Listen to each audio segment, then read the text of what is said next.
If you can dream it, we can plan it. Oh, where do you want to go? Just let me know. Magic moments, far off oceans. We're chasing sunsets, chasing hope. Pack your bags, we'll handle the rest. With dreams and destinations, we're chasing the best.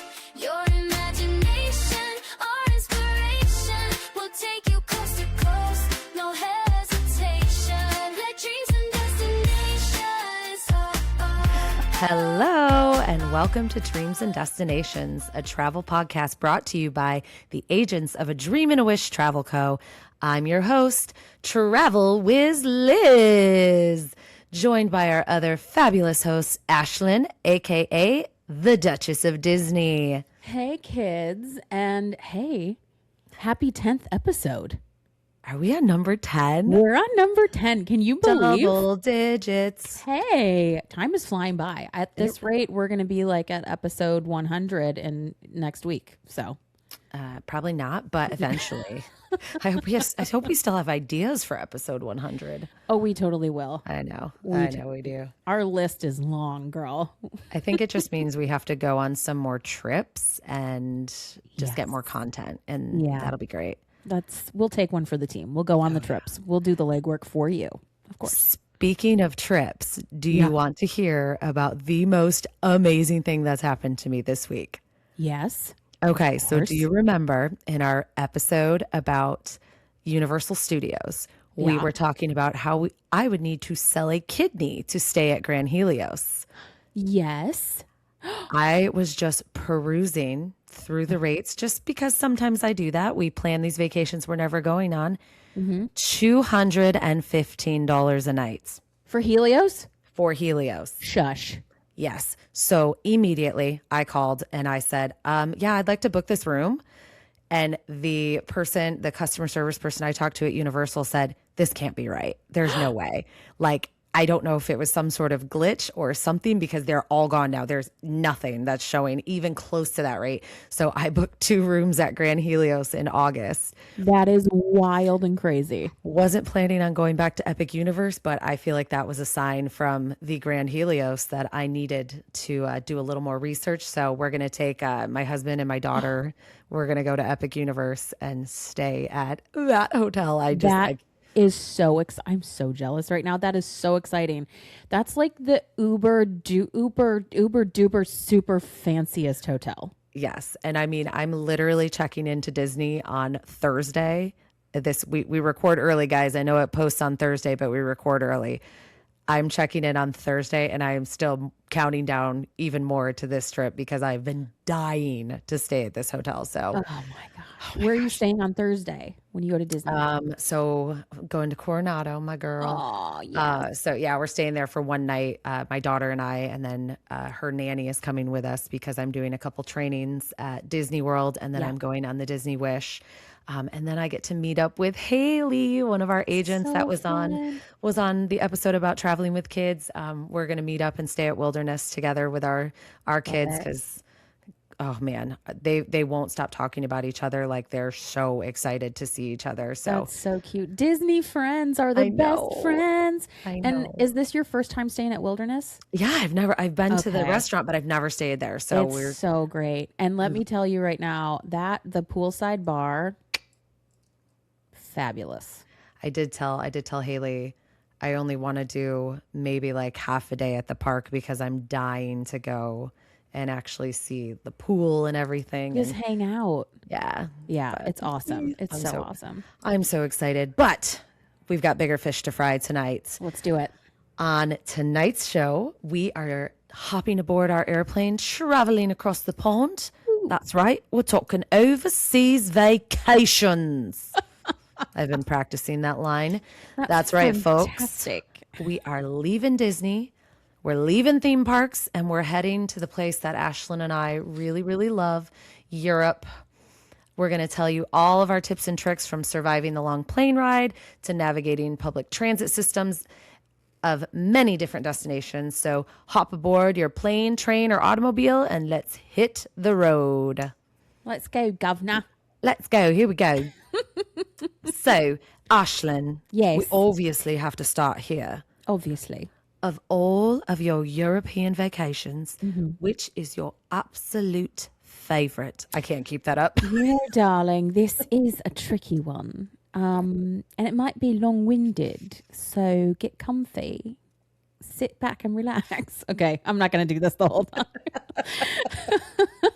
So my husband and I talk about this frequently, actually, because truly it's a toss-up for me between two places. I kind of actually have two answers, if I'm being perfectly honest. You always do. I always do, and I know it's against the law, but I'm doing it anyway. I have a favorite place for history, and then I also have like a favorite city to go to just in general. So, you know this. I'm a nerd, and I will literally sit down and just read history textbooks for funsies. And my husband and I are just little dorky history buffs. So when we travel, and it doesn't matter if it's abroad or in the States or even in Disney World, like history and trivia and random little facts play a pretty significant role in our trips.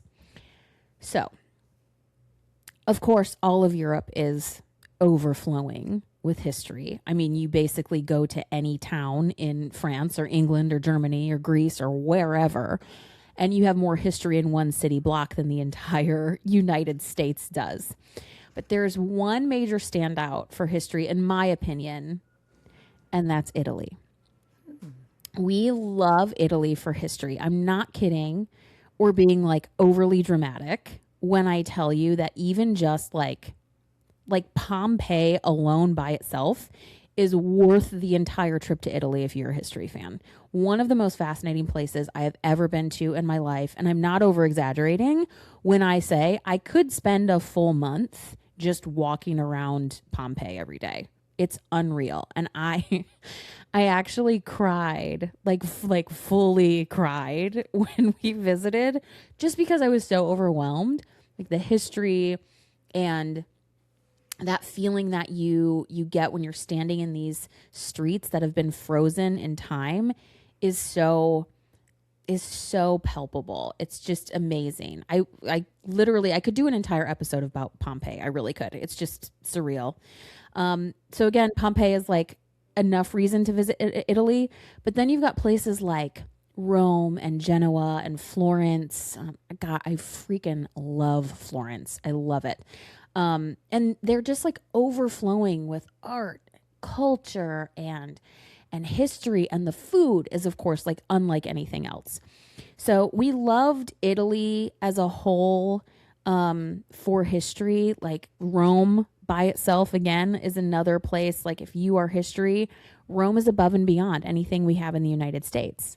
I mean, you go to the Colosseum and walk around, or you're like in the Roman Forum, or their massive archaeological park, and it's just endless. I'm such a nerd. I'm getting chills.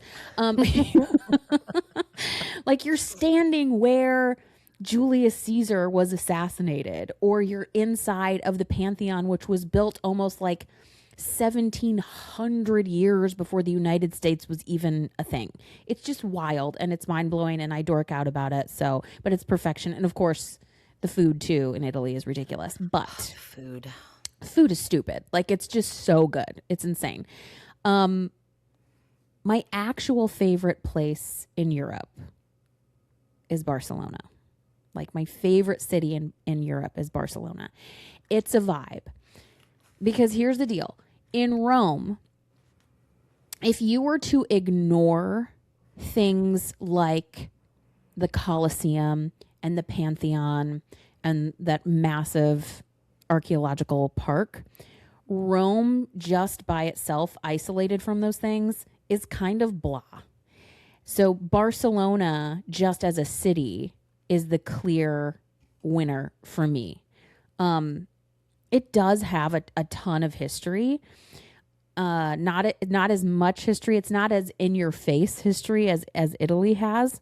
There's a lot of history there.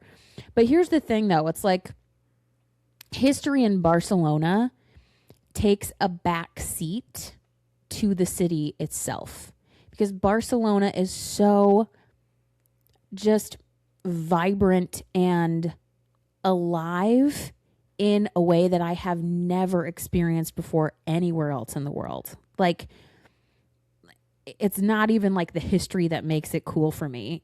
I mean, it's cool also, but it's just this overwhelming sense of like warmth and positive energy that makes Barcelona so amazing. And the people are like welcoming and kind.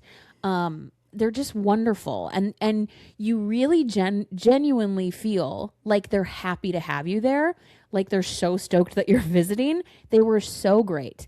And again, the food is ridiculous, dude. Like the people were great. The food was great. People are always freaking out about food in like Italy and France. And yes, fabulous food. Don't get me wrong.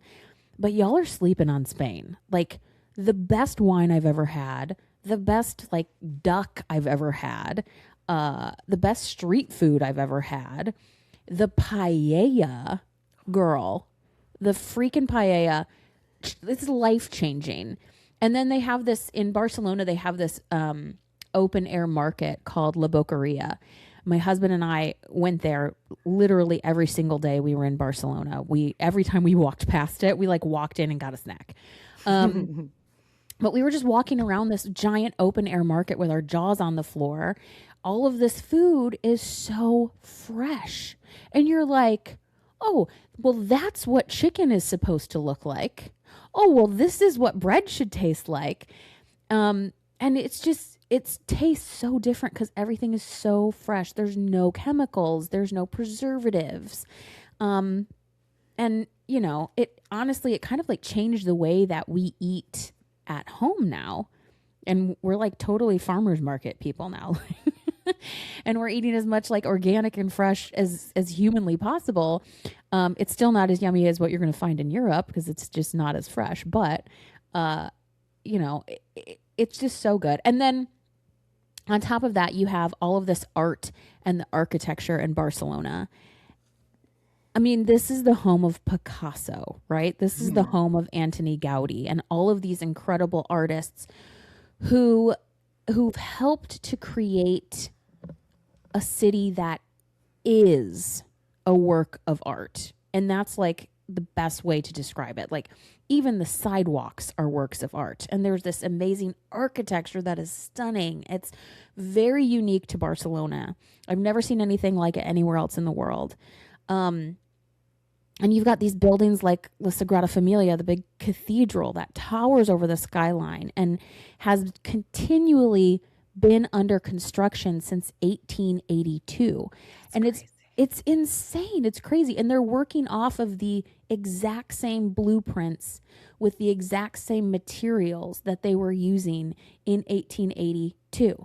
And it's just unlike anything you've ever seen. It's breathtaking. Again, it's another place that made me cry when I walked into it because I just walked around Europe crying all the time. Like that's basically what I do when I go to Europe. I just cry.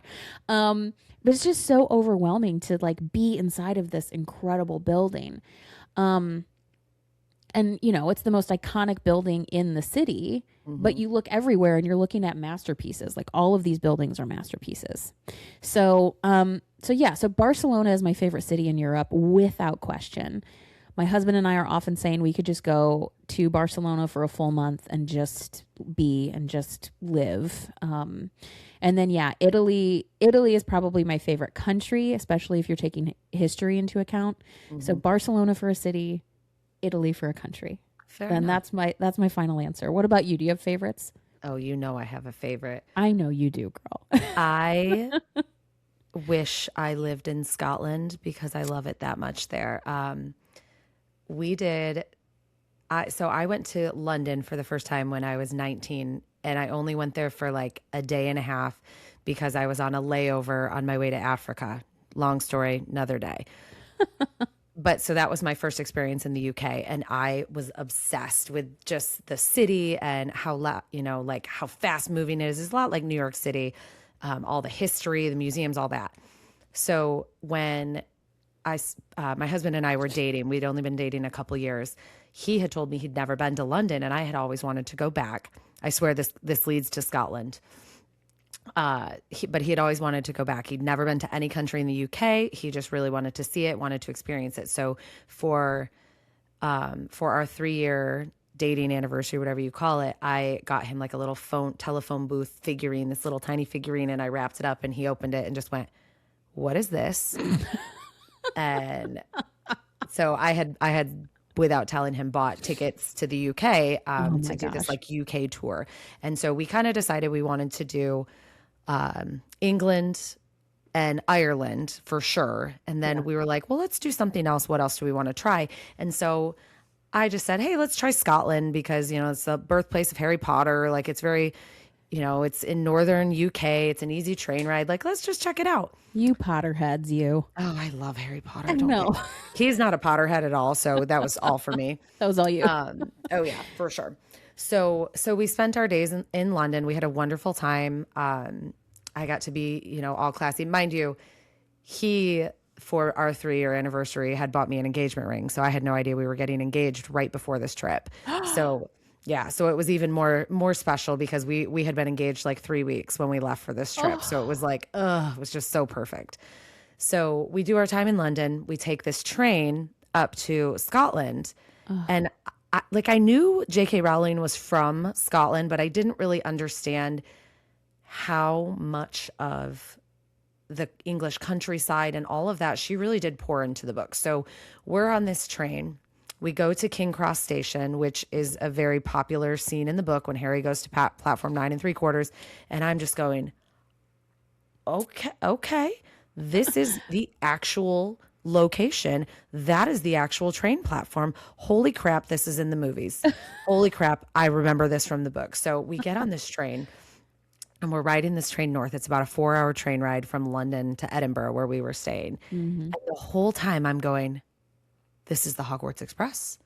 All of this is described. The manners outside, the countryside. Oh my gosh. So then we pull into Waverley Station, which is very centrally located in Edinburgh. And again, I don't know anything about the city other than that it exists. There's a castle. That's about it. We leave this train station and the train station is in Newtown. So there's Old Town and Newtown. Newtown is at the bottom, like the base of the dormant volcano.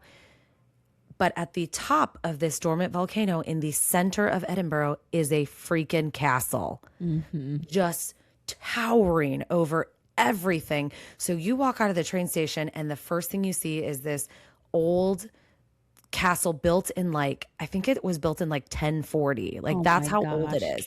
And you just go, this is unbelievable. Exactly.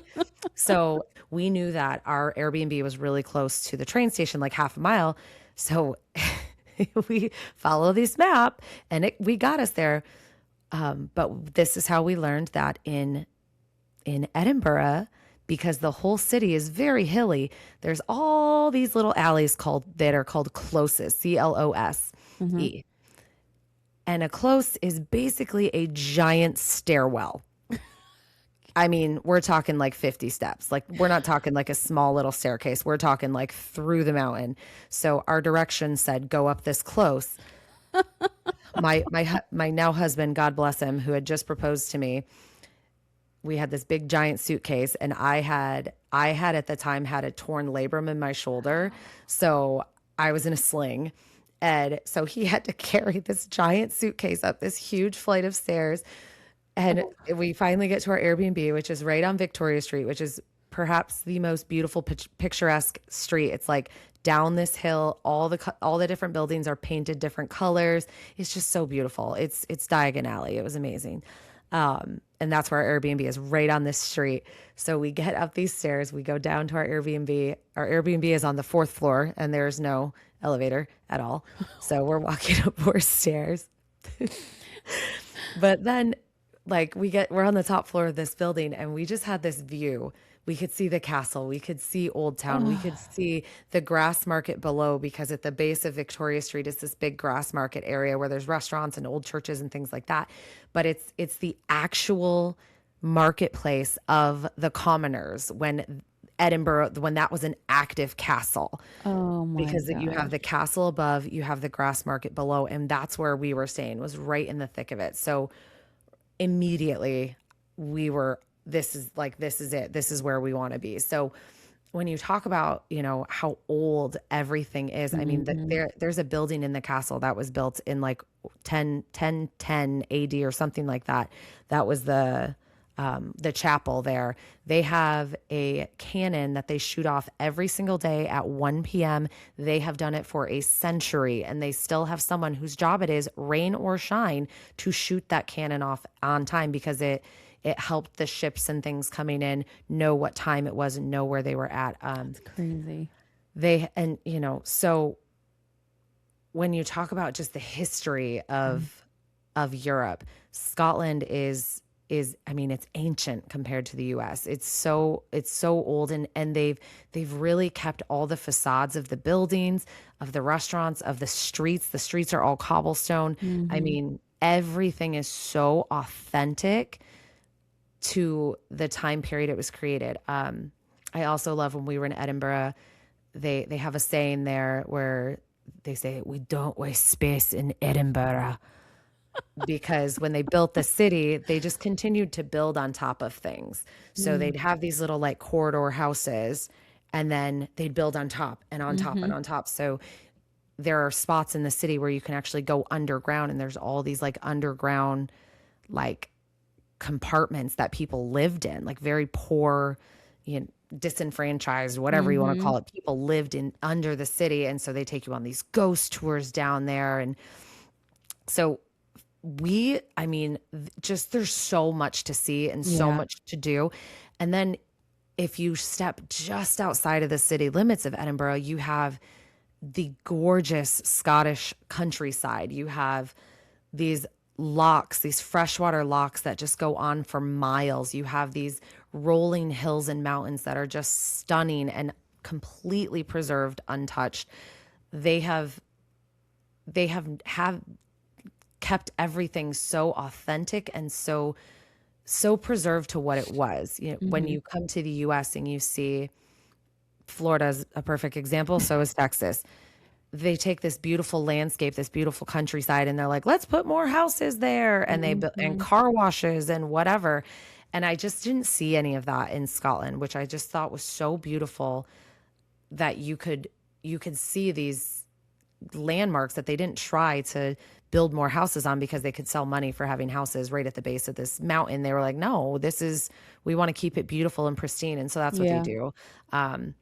We went back there 6 years later with our daughter. She was 18 months when we took her, and she loved it. There was museums she could play in there that were totally free. It was so walkable. She loved running up and down the streets, going into all the little shops. And then they just have their one main strip called the Royal Mile. They have street performers, bagpipers. They have people that just set up guitars and sing. There was just, anywhere you turned, it was just stunningly beautiful. And then there's even more. Then you go, that's Old Town. Then you go outside, like where the train station is, into Newtown and Princess Street. And there's this big giant garden called the Princess Street Garden. Not princess, it's princes, plural. Princes get their own things in Edinburgh. But they have this big giant garden that has fountains and these fields to play in and playgrounds and little food trucks and things everywhere.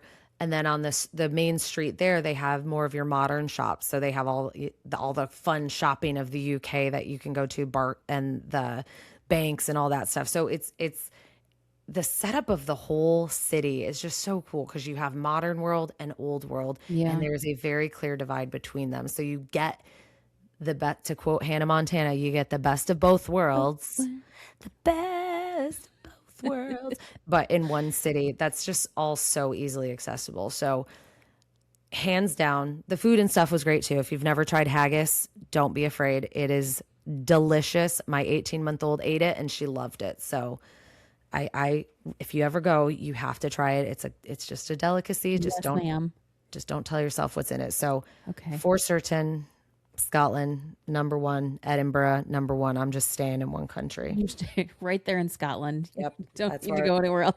I want to live there forever. I love that. And we also surveyed our fellow agents at A Dream and a Wish Travel Co. and asked them their favorite European country. And the most loved country among our agents in this survey was, do you want to guess? I, if I had to guess, I would say Ireland because I feel like that country comes up a lot in the chats. You are correct. I knew it. It is Ireland, numero uno.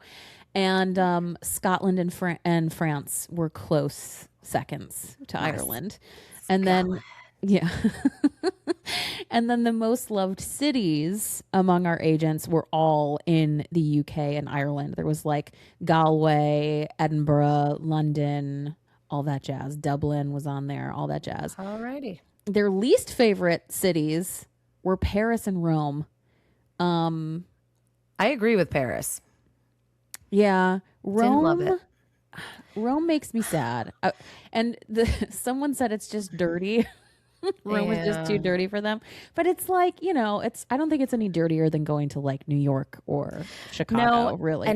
But I think that's why people don't like it too, though, because I think there's just this preconceived notion that Europe is so pristine and clean, and Paris and Rome might be the perfect two examples of how that's not true. Yeah. And then you go to like, oh my gosh, Marseille or like Naples. Girl, if you thought Rome was dirty, you don't even know dirty. You don't want to stay away from Marseille.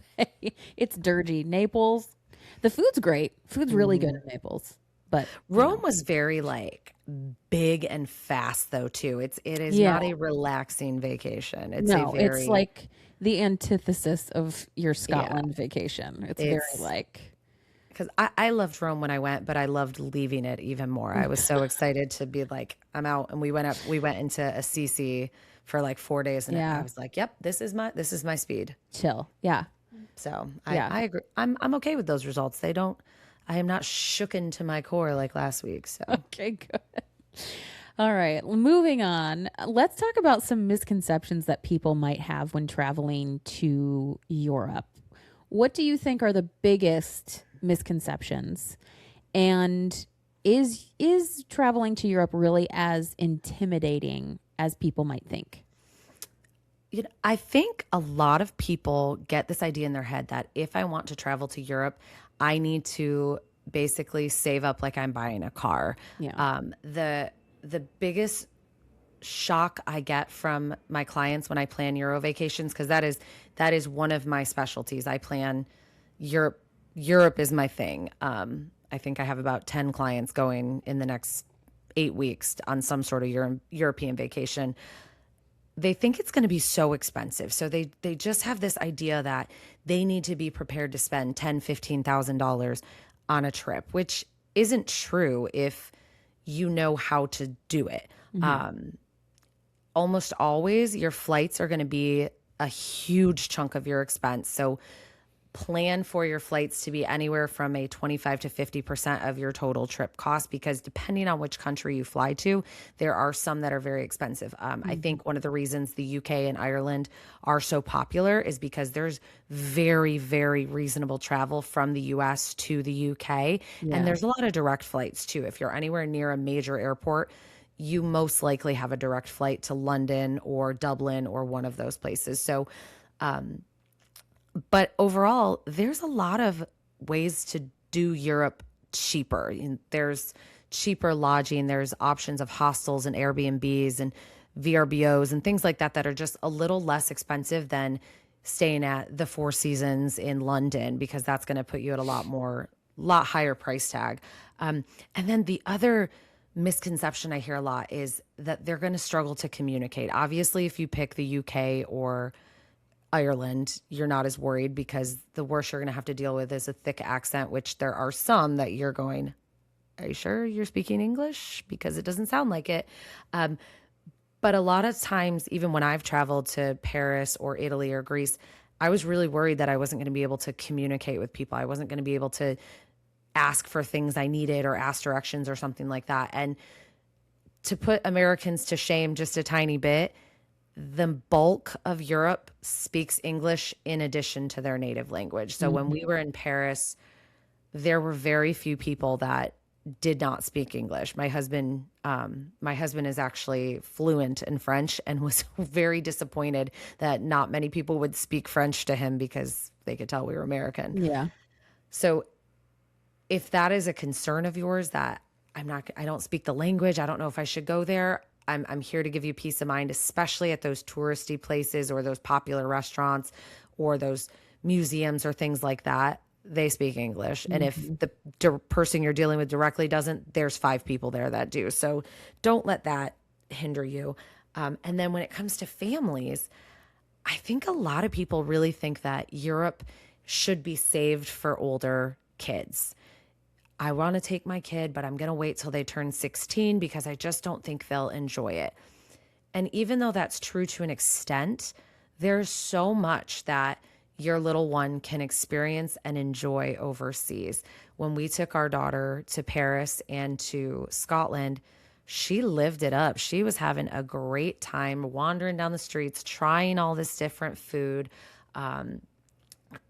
I carried her to the top of the Arc de Triomphe in my baby wear. And I hiked King Arthur's Seat with her in my baby wear because girl walked about 8 steps and was like, yeah, I'm done. You can go ahead and carry me the rest of the way.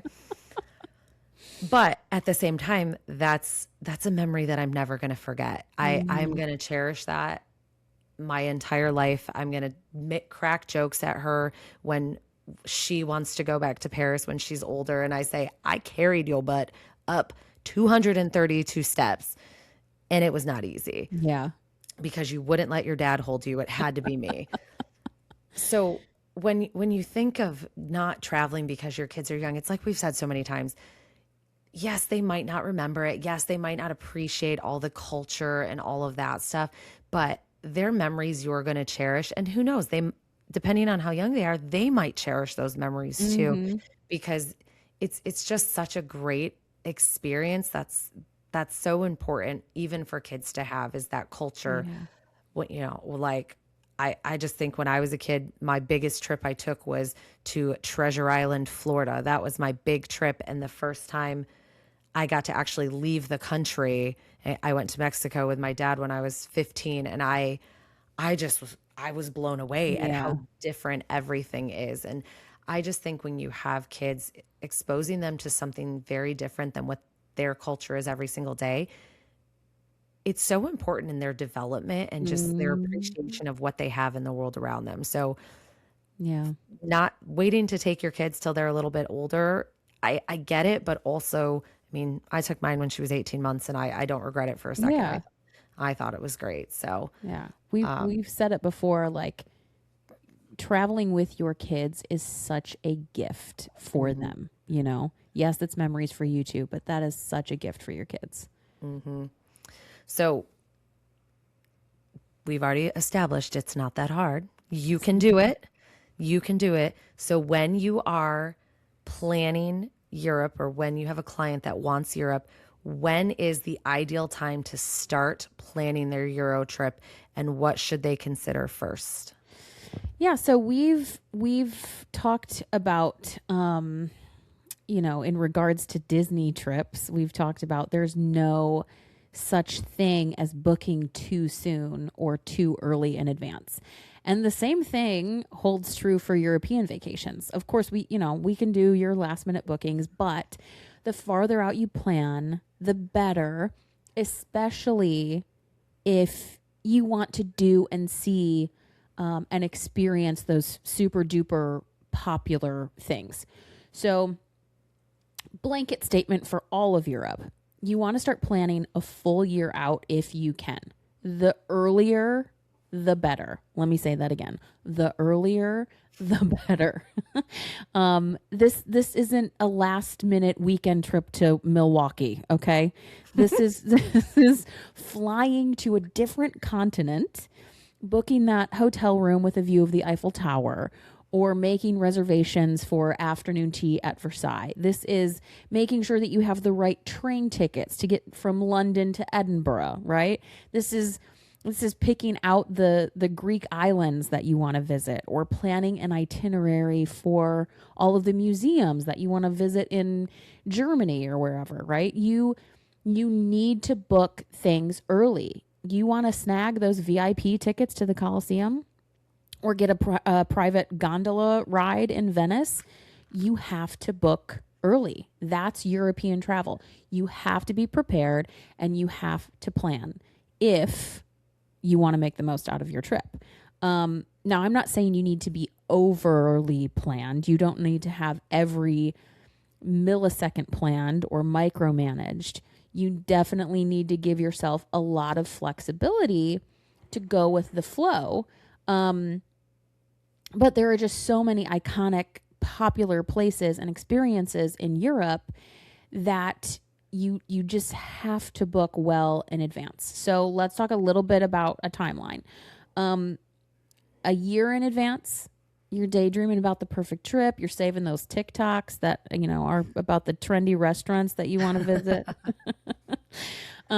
You're selecting which country or countries you want to visit. And this is when you should enlist the help of a travel agent. As soon as possible, within 9 months to about a year, you want to start locking in where you're going to stay and how long you're staying there. And then 6 to 9 months out, maybe even a year out, that's your golden window for flights and hotels, you guys. I mean, some locations like Amalfi Coast or some of your smaller villages that you're going to go to in like Switzerland or Bavaria, you need to book a year in advance because it's not like the U.S. where there's 10 Holiday Inns at every highway exit. You can't go to like a little town in Switzerland and expect to have all of these options available to you. You go to a little teeny tiny Swiss town and there are approximately 7 hotel rooms and everybody wants one. Side note, I have a family going to a little town in Switzerland that they just decided out of the blue in their trip, hey, we want to stop here and we'd like to stay at this hotel. And because I'm an amazing travel agent, I got on that website daily for like 3 straight months until finally, because there were only so many hotels, and finally they had a cancellation and I snagged it for them. But again, use a travel agent because there were literally 100 hotel rooms in this entire town and only 30 at the hotel they wanted. Yeah, that's what I'm saying. 30, 30. Again, it's like it's not like the United States where we just have an overabundance of hotels everywhere, It's not like that over there. There are these teeny tiny hotels and most of them are inside of these really old teeny tiny buildings, and so there's only so much space to put people. So you have to book early. And another thing, if you wait too long, you're going to probably wind up overpaying. Because the prices fluctuate a lot. The exchange rate is going to fluctuate.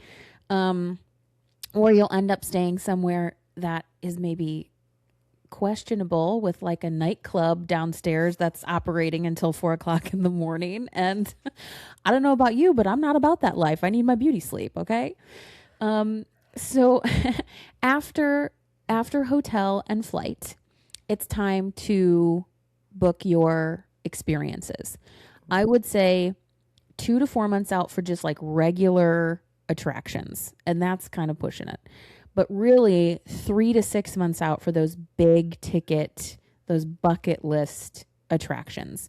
Realistically, 6 months out is like the most ideal, if you can. So this is going to be like, your tours, your major attractions, all of the things that book up really, really quickly and you'll regret missing out on if you wait.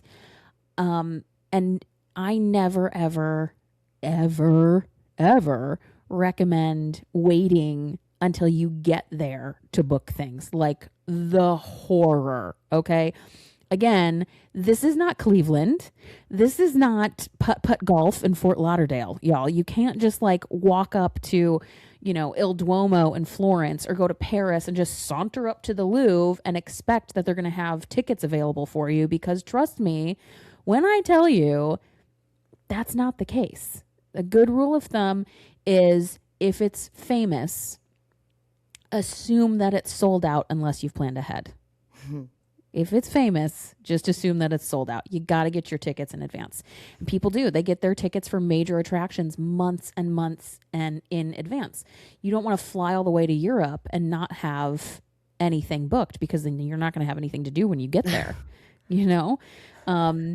So you know, you don't want to go all the way to London thinking that you're going to go see a show at Shakespeare's Globe Theatre without having purchased your tickets first.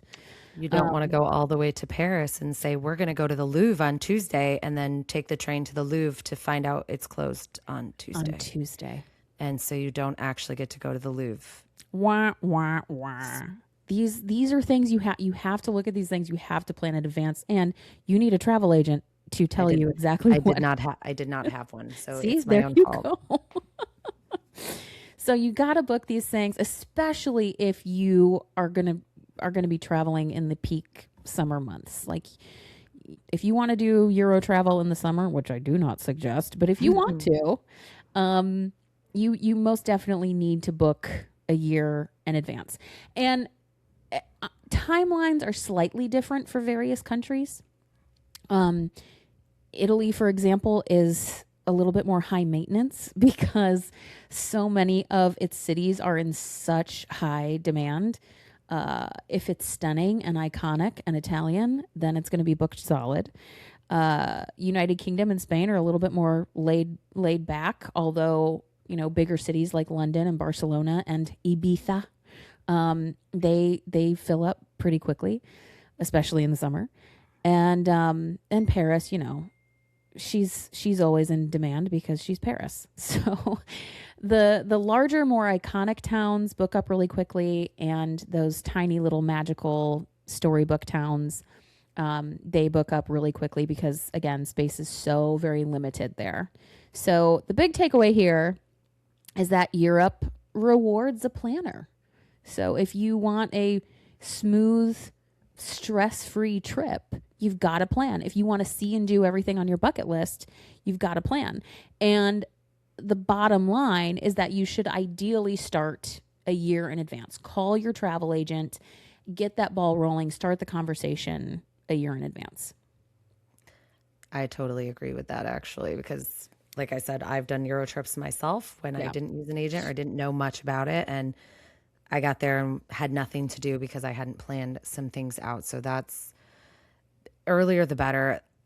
I have noticed a lot of the flights, that's where sometimes it's become tricky lately, because a lot of the flight schedules now are only coming out 6 months in advance. So it's sometimes more difficult to book, but again, work with a travel agent, work on booking things that you can modify or change or make adjustments to, because then if you have to book slightly different dates for your flight, you're not stuck. Yeah, and the thing with the thing with flights too is that the prices fluctuate so much with flights. So that's another reason to work with a travel agent, because we're keeping track of that all the time. And you might look 6 months out and they're wildly expensive, and you might look 4 months out and all of a sudden they've gone down, and then 2 months out they're skyrocketed again. So those are just things to keep your eye on. So, Liz, with so many different options, because Europe is just plentiful with options and amazing cities and incredible countries that are all so uniquely different. How do you even choose where to visit first? First, you have to really look at what your interests are. Is it history, like Ashlyn? Is it outdoors, nature, like I like? Is it food, like we both like? What is it that is piquing your interest about traveling to Europe specifically, instead of just going to Milwaukee for the weekend? I love that you picked Milwaukee. It's just random, you know. It is, I know. So when you're looking at the countries to start with, always start with the country first, and then you start building cities from there. But you have to really look at what interests you. Is it Roman history? Are you really into those big giant buildings, that massive archaeological site? Is it Greece and the Parthenon? Yeah, the Parthenon. Parthenon, Ooh, yeah. Parthenon. I'm like, Pantheon? No, that's Rome. Parthenon. Are you more into the castles? I love a good castle, so I want to go somewhere where I can see castles. Do you want to see old historic churches? So I think some of it starts with, what are your interests? Is it breweries and distilleries? Do you want to see where whiskey's made, or scotch, or different types of beers?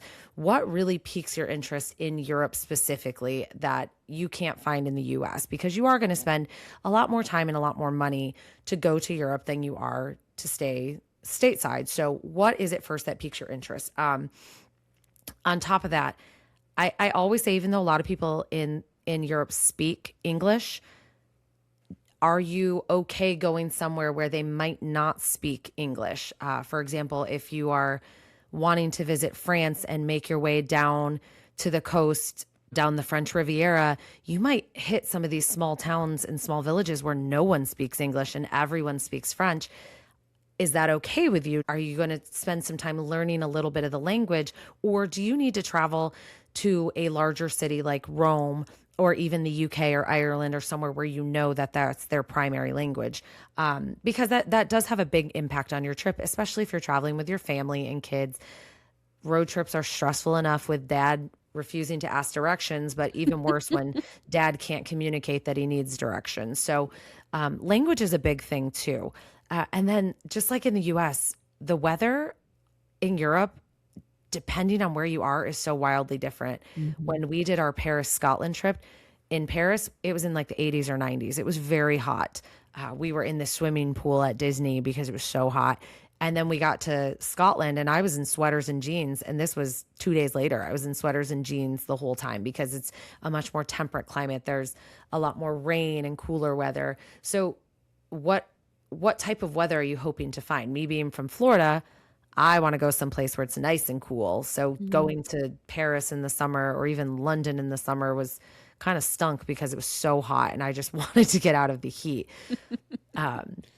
But traveling a little further north, it was delightful.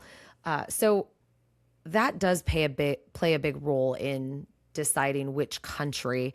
And then once you kind of narrow it down to the country or the region of countries you're interested in, because I wouldn't advise going from Turkey to Ireland to Finland to Germany. That would be insane. Even though Europe is very easy to navigate from country to country, it's much simpler to stay kind of in a region rather than go all over. So once you've kind of picked your region, then that's when you're really ready to sit down with your agent and say, okay, these are the things I'm interested in. This is the region that we've narrowed it down to. We want to be in this region. Go. What do you see?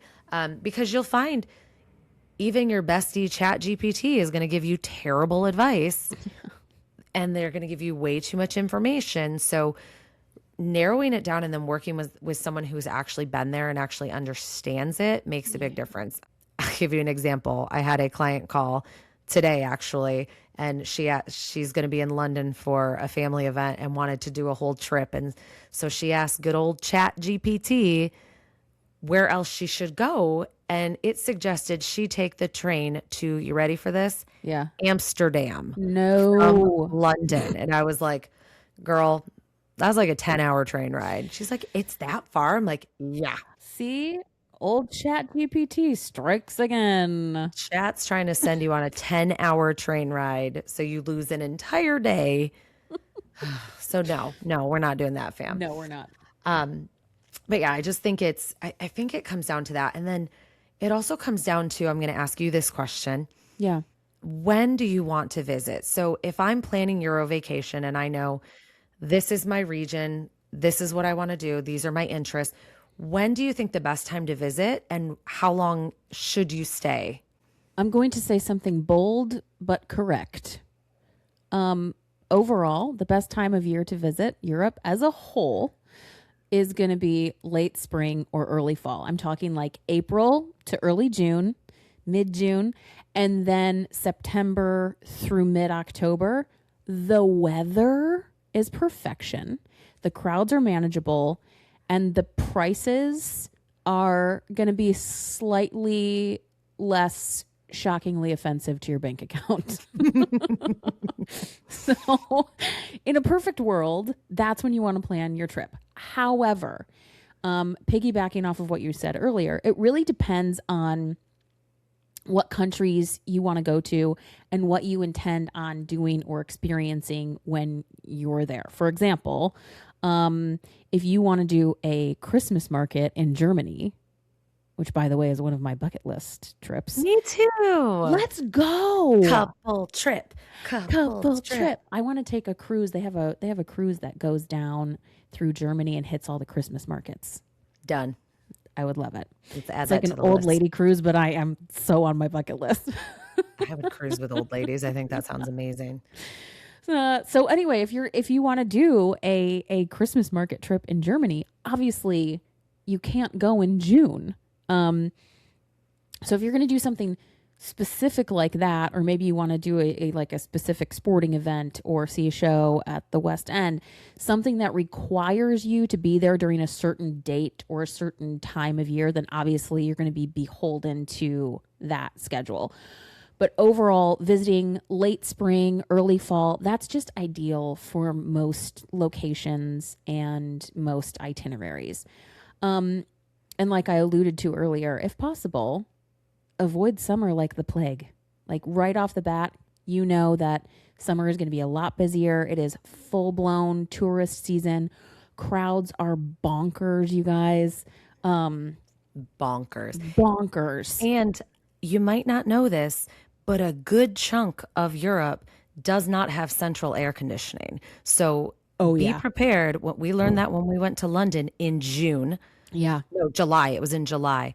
And we stayed in an Airbnb that did not have air conditioning in the thick of the hottest heat wave they had in like a decade. So it was 102 degrees outside, and all we had was this little fan blowing on us. So, and I mean, that's the same if you go to like the museums. They don't have air conditioning. So it's just hot. Basically nowhere has air conditioning. It's just baking. Yeah. And you really have to be careful and read the fine print when you are booking hotels and stuff too, because there's so many hotels that don't have air conditioning, or Airbnbs, or little bed and breakfasts that don't have air conditioning. And there's just a lot, you're packed in like sardines in these places like, museums and things where there's no AC. Like Rome, for example, just in August alone, they have 1.6 million tourists that visit just in the month of August. I can't even tell you how hellacious it would be to try to experience the Colosseum with that many people. And you're sweating and you're being squished together. Trying to get on a train, and you literally can't fit on that train because there are so many people crammed in there. Yeah, absolutely not. That's a no for me, dude. I'm not paying the big bucks to go all the way to Europe and then be squished between thousands of sweaty people while I'm trying to see the Trevi Fountain. That's just that's not the vibe. And the streets in these towns are so tiny and narrow. Most European towns, they still have their original streets that are meant for horse and buggies going in one direction. They're teeny tiny. The restaurants are teeny tiny. It's just, you don't want to be there with a million other tourists pushing and shoving. And then some people forget too, some Europeans almost full, or European cities almost fully shut down in the month of August because they just hate tourists so much. And they also have vacation, so they pack up and go on holiday. And Paris is a great example of this. Yes, most of your bigger tourist destinations in Paris are still going to be in operation. You're still going to be able to go see and do things, but all of those quaint little cafes and bookshops and bakeries and boutiques that you've been saving on TikTok for months and months and months, those are going to be closed. Usually 2 to 4 weeks out of the month, people are closing down shop and they're out of there in August. So that's something to keep in mind too. Plus, it's just, you're going to pay a premium to travel during tourist season in the summer. So summer is not advised. Spring and fall are ideal. Honestly, November through March is super underrated, much fewer crowds, pretty cozy vibes, really beautiful Christmas decor if you're going to go that time of year. Cities like London or Vienna, they're just like magical and twinkling and so pretty. Switzerland and Germany that time of year also, same kind of vibe. And then if you can get away with booking a little bit cheaper that time of year also, and not as far in advance too. So if it's kind of a last minute thing, that time of year is good to look at. What was the second part of your question? How long should you stay? How long should you stay? So if you're flying to Europe and you're staying for like 4 days, I'm not mad at you. I'm just disappointed in you. Okay. Like, don't go to Europe. Like you can barely see or do anything in 4 days because half the time you're jet lagged anyway. So it's like, minimum of 7 days, like minimum of bare minimum of 7 days. And that's like if you're staying in like one little area. Okay. 1 week is great if you're not trying to accomplish too much. The dream scenario is really like 10 days to 2 weeks. That's the sweet spot that's going to allow you to travel around within Europe a little bit, and help you to really feel like you've experienced most of what you've set out to do. So 2 weeks for me is like dream scenario, especially if you're going to spend that much money to get over there. Do it upright. Because here's the thing. Europe isn't meant to be rushed. By and large, in a lot of the countries over there, they're doing things a little bit slower in general than what we do. Like if you're eating dinner, you go out to eat in places like Italy or Spain or wherever, like it's not like going to a Chili's and you pop into a Chili's and bing, bang, boom, you're out in 30 minutes. When you sit down at a restaurant in a lot of places in Europe, you're there for 2 hours. So it's not just a place you rush through. That's not their culture. And I mean, come on, man. You don't hurry through places like the Louvre, right? You're not trying to make a mad dash through the Acropolis or through, touring castles in Germany. These things take time. You make time to make sure that you're really soaking in these things. So you want to make sure that you're not rushing too much, and that you're sincerely enjoying your vacation, that you're experiencing and taking in these bucket list moments and destinations and attractions.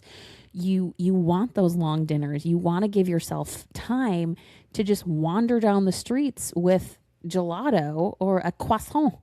So yeah, bottom line, pick the right season for your trip. Don't go in the summer and stay as long as humanly possible. I like it. Yeah.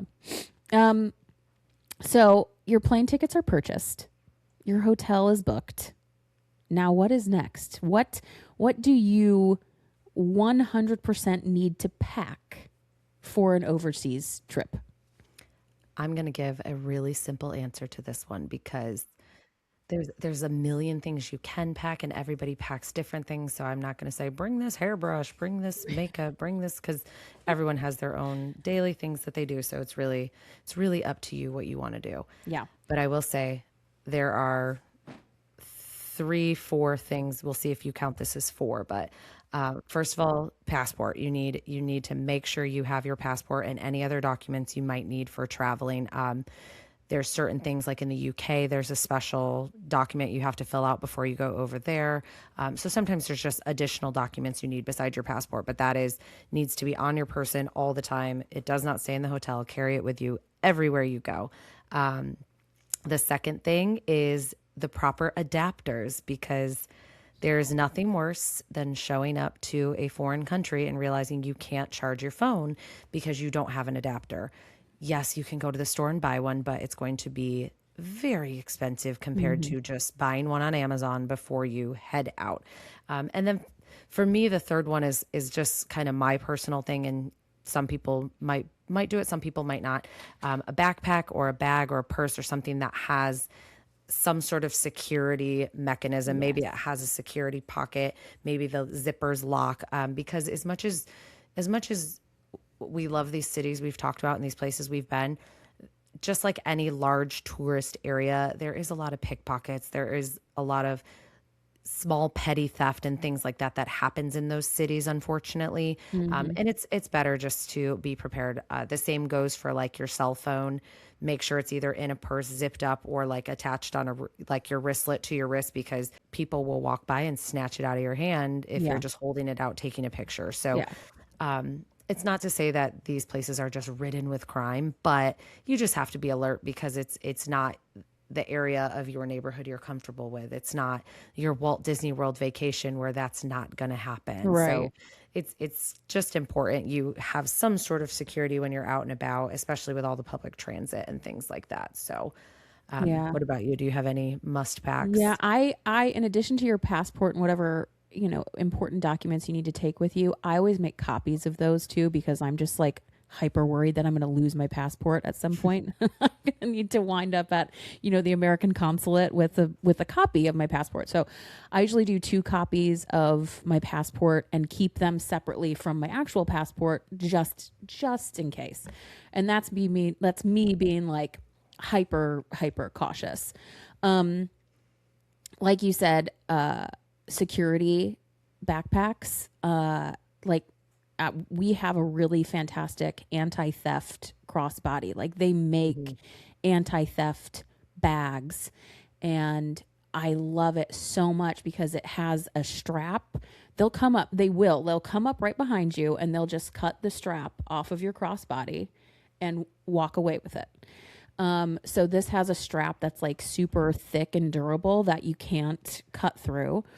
It has the RFID protected pouch where they can't scan any of your cards inside of it or anything like that. And then the zippers also have little clips on them too. So they can't come up behind you when you're waiting in line for something and just quietly unzip and snag something out of there. So those bags I think are really, really great. And like Liz said, don't keep things in your pockets. They're called pickpockets for a reason. Like it's amazing how quickly, because it can be so crowded, someone can just like brush up against you and grab something out of your pocket and they're gone like that. And that's not to like scare you or deter you from going. You just have to be safe and prepared. That's all. That's all. So that's what I got. All right. So to wrap this all up and put a nice, neat little bow on it, Yes.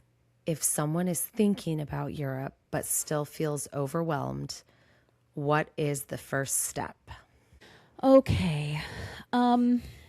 We say this all the time. I'm going to make this really simple. Slide into our DMs. Okay. Let me try that again. Slide into our DMs. Zoop. We're here to help you decide what time of year you should travel. We're here to help you pick out what cities or countries are right for you and your travel party to visit. We're here to help you with itineraries and booking those hard to get tickets for popular attractions. We are here. So the very first step, most simple thing in the world, just start the conversation by chatting with us. It's the easiest step. Slide into our DMs. And it doesn't even have to be one of those things where you have it all planned out and you know what you want to do. No. I think a lot of people have this fear that they have to come to us with this trip ready to go and at least have all the cities and all this stuff and all the dates. You can come to us with the idea of, hey, I'm going to be in London for these 3 days and I want to build a trip around it. What do you got for me? Yeah. And even just in those short 20-minute conversations, we can help really get the ball rolling, not just with the booking, but also just with ideas of what we think you would like. We get to know you in that time and we figure out, oh, okay, you're a really big history buff. You've got to check out Italy. You've just Yeah. got to see it. It's amazing. Or you are a wino that just wants to try all these different wines. So maybe I'm going to send you to Spain because that's, according to Ashlyn, some of the best wine ever. I need to try it. So, Or the Loire Valley in France. but I think that's a lot of it is just that first initial conversation can help you decide what route you want to take and how to get this dream and turn it into a reality. That's what we Yeah. do. That's So. what we do. And we love it. Like we get such kicks out of being able to recommend places and things to people. So slide into our DMs. Truly, I think Ashlyn and I were as excited to plan out this episode, if not more excited than any of the Disney ones we have, because we both love Europe so much. We've loved all our travel over there. We were just so giddy and so excited to plan out this episode just to talk about our experiences and really try to help put people at ease when they're planning their own. So Yeah. but sadly, I think that is all the time we have for today. We don't have time to hit our magical mailbag questions, but please do not stop sending them in. We love to answer them. So remember, if you have any questions you want us to cover, just shoot us a DM on Instagram and we'll feature them in an upcoming episode. Also, be sure to follow and subscribe to Dreams and Destinations on Spotify, Apple Podcasts, and YouTube. Remember, we drop every Thursday at 7 p.m. Eastern Standard Time. So come back and see us next week for more. And be sure to follow us on Instagram and TikTok at Dreams and Destinations. And Dreams and Destinations podcast. And don't forget to follow A Dream and a Wish Travel Co. on social media. You can visit our agency website or any of our Instagrams to request a vacation quote. The links, as always, are going to be in the show notes for you. Thank you for listening. And don't forget to tune in next week. We're finally going to discuss a subject that is near and dear to our hearts. Liz and I are so absurdly excited to talk with you about the best bars and lounges in Walt Disney World. Oh my goodness. I'm going to go test them out this weekend when I'm there. So yes. I have good content. Thank you everyone for listening. Cheerio. See you next week, Your Governor. imagination or inspiration will take you coast to coast, no hesitation. From Paris lights to Tokyo nights, we'll find the magic in every fly. If you can dream it, we'll make it true. The world's wide open, just me and you.